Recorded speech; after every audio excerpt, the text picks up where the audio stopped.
नमस्कार शेतकरी मित्रांनो, तर आत्ता आलेलो आहो आपण एका ऊस लागवड केलेल्या शेतावर. तर या ठिकाणी सर आपल्यासोबत आहेत. तर सर आधी तुमचा परिचय द्या. माझं नाव संजय जनार्दन राशेकर, राहणार झोला. अच्छा, तर आता तुम्ही ऊसाची लागवड केलेली आहे, तर किती एकरावर तुम्ही आता हे लागवड केलेली आहे ऊस? माझा ऊस अर्ध्या एकरामध्ये आहे आणि 3.5 फुटाचा अंतर आहे माझ्या याचं. याला 8 महिने झाले आहे. 8 महिने झालेले आहे लागवड केलेला. तर लागवड केल्यापासून किती दिवसानंतर त्याचं उत्पादन आपल्याला निघणं चालू होते? तसं 12 महिन्याचं आहे, पण आता सध्या आपलं झालेलं आहे, म्हणजे आपण काढू शकतो आठवड्याला. म्हणजे आता चांगला मोठा झालेला आहे. मोठा झालेला आहे.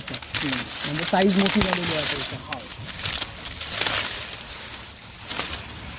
म्हणजे 8 ते 12 महिन्याचं झाल्यावर आपण तोडणी करू शकतो त्याची लागवडी. 12 महिने पूर्ण कंप्लीट झाल्यावर याचा आपण वापर करू शकतो. अच्छा. आणि याच्यामध्ये हे आपला गावरान पद्धत ऑर्गॅनिक आहे पूर्ण. आणि याला खत वगैरे फवारणी असं स्प्रे कोणताच केलेला नाही. म्हणजे तुम्ही फक्त पाण्याच्या भरोश्यावर, फक्त पाण्याचं आणि शेणखत. म्हणजे तुम्ही शेणखत आधीच टाकता की लागवडीनंतर पण दिला आहे? ना पहिलेच टाकला मी 2-4 ट्रॅक्टर. त्याच्यानंतर कोणताही स्प्रे नाही घेतला, काही काहीच नाही. रासायनिक खताचा अंशच नाही, पूर्ण सेंद्रिय पद्धतीने करत आहे. मग त्याच्यामुळेच माझे हे जे आहे हे साईज कमी आहे ना. म्हणजे साईज कमी आलेली आहे. आणि जर तुम्ही केमिकलवाले वापरले तर साईज असा मोठा झाला असता, पण यांनी कमी आलेली आहे. पण ऑर्गॅनिक आहे ना. ऑर्गॅनिक आहे. पण याच्यामध्ये काही तुम्हाला उत्पादनामध्ये फरक जाणवते का? तुम्ही जर केमिकल केलं त्याच्यामध्ये उत्पादनामध्ये काही वाटते का? नाही, पण लोकांच्या जीवाशी खेळण्यात काही मतलब नाही ना. ते पण आहे. आपण पैसाच नाही कमवायचा आहे ना आपल्याला. आज लोक नागपूरपासून, वर्ध्यापासून खूप दूरून लोक येते ना. त्याला जर आपण जहिरीला जर दिलं तर मग लोकांच्या तब्येतीवर इफेक्ट पडेल ना. त्याच्यासाठी मी एक विचार करून हे केला आहे. त्यामुळे आपलं कमी राहिलं तरी चालते साईज, पण चांगलं ओरिजिनलमध्ये द्या आपल्याला. ते एक मेन गोष्ट तुम्ही सांगितली की जास्त खाण्यापेक्षा कमी खावं, पण चांगलं खावं. माझी रेटिंग खूप कमी आहे, कारण घरचा माझा प्रोडक्ट आहे हा. एक 10 रुपयाचा ग्लास आहे आणि 20 रुपयाचा मोठा. म्हणजे याच्यापासून तुम्ही रस काढून स्वतः तुम्ही विकून सुद्धा राहा. स्वतः विकून राहिले.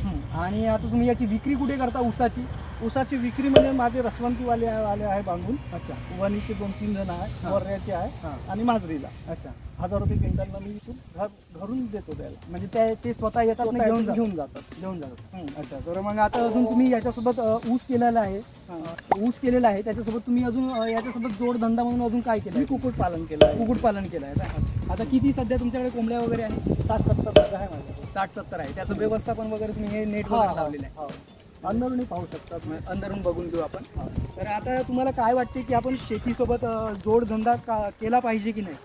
शेतीसाठी तर जोडधंदा माझं पहिलेपासूनच काही ना काहीतरी करायची हे आहे आणि मी केलंही आहे थोडं. असं म्हणजे आता गोट फार्म वगैरेचा विचार चालू आहे माझा. अच्छा. बकऱ्या वगैरे घेतल्या, इकडे मच्छी टाकलेली आहे. अच्छा. मच्छी ते याच्यामध्ये टाकलेली आहे, विहिरीमध्ये टाकलेली आहे. 200 पीस टाकली आहे. अच्छा. म्हणजे कोणत्या व्हेरायटीची टाकलेली आहे ती मच्छी? मांगूर म्हणून टाकली आहे. अच्छा. मांगूर म्हणून तुम्ही विहिरीमध्येच तुम्ही मच्छी सुद्धा केलेली आहे. पाहू शकतो, दाखव खाली. अच्छा. तिकडे एक आहे ते.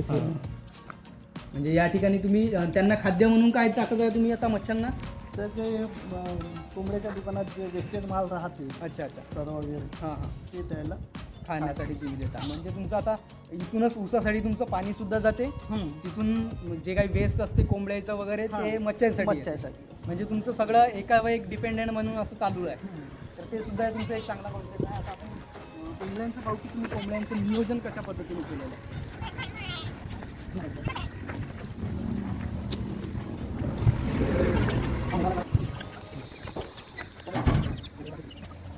तर या ठिकाणी आता तुम्ही कोंबड्यांचं केलेलं आहे. तर यांची राहण्याची व्यवस्था म्हणजे बसायचे बेंदे वगैरे ठेवले आहे की कसं केलं आहे? पेंडे वगैरे ठेवले आहे आणि हे अंडे टाकण्यासाठी, म्हणजे त्यांना बसण्यासाठी, अंडे देण्यासाठी. अंडे टाकण्यासाठी आणि हे कोंबडे शेव बसून.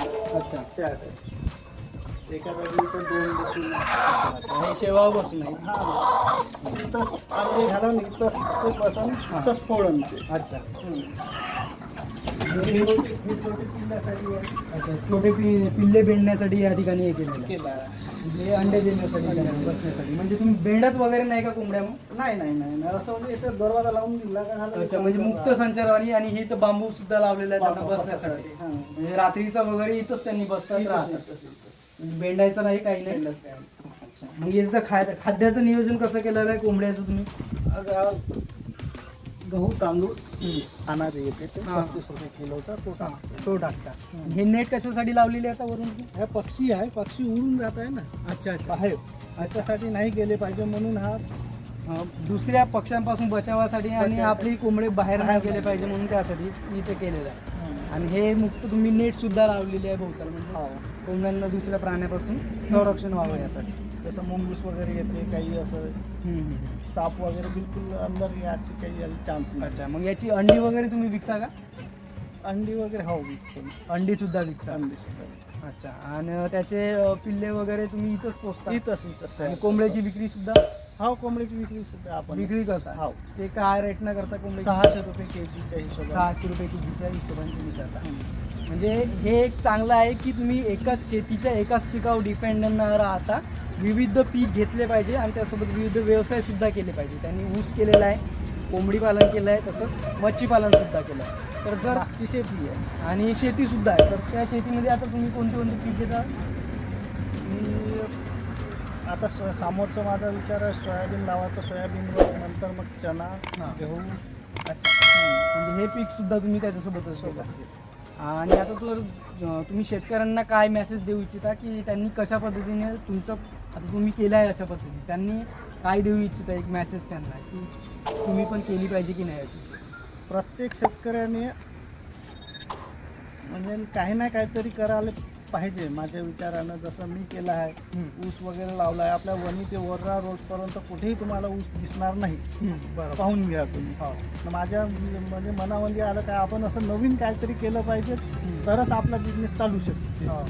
आपण पानठेला जर लावला तर असे 1000 पानठेल्या, कोणतं किराणा दुकान लावलं 1000 किराणा दुकान आहे. त्याच्यासाठी आपल्या एरियात कोणती गोष्ट नाही आहे.